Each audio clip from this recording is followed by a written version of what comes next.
with the amount of production that's being done right now on old retired tobacco farms throughout the entire United States that are old, good old boy money that are tied deep into this. This is a step.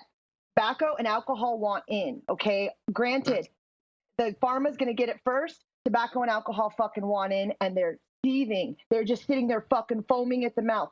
A lot of the other stuff is speculative. And I do know alcohol wants in, tobacco wants in. They've been positioning themselves for just as long as the pharmaceutical industry, and they're almost as powerful together as pharma is in the United States currently. Weed is getting tapped into by alcohol and tobacco so hard that the idea that it's stopping at pharma is not paying attention to the big picture.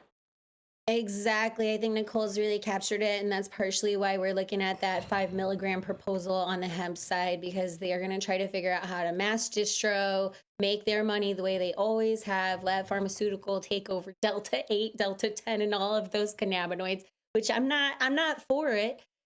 Although when you start fucking around with the cannabinoids and you don't know what you're doing, we talked about CHS being a burnout of possibly burning out your cannabinoids on these altered substances that we're not 100% sure how they interact with the body. So I hear you, Nicole. I think you're right. Dr. Mark, you got the last word before we go to commercial break. So beverages, this shouldn't be news to anyone. Beverages and gummies are food.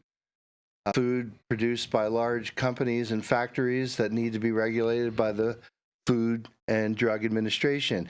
Cannabis just represents an ingredient for big beverage, for example, just another fucking ingredient to take advantage of their huge canning facilities and their distribution chains and their supply chain, cold supply chain network to basically bring a functional ingredient that people want to market. You know? And it needs to happen. You're right. The genie's out of the bottle. The toothpaste is the toothpaste is out of the tube. We can't use that anymore because there's a guy on YouTube who figured out a way to put it back in. Although I think he's just running his video in reverse. But yeah, so I think big beverage, it's interesting the split in beverage, right? So Mitch McConnell and the distillers they don't want cannabis at all because every cannabis-based beverage is one less, shot of bourbon that they're selling. So, but the distributors, I think, are all into it. And I think the Minnesota model is not going away. And I don't know, Nicole, I mean, you've seen this huge thing in beverage. I don't think they could put beverage back in. Circle K, all those 7-Elevens. I mean, once you're there, unlike previous cannabis prohibitions wasn't trying to snuff out a $30 billion market.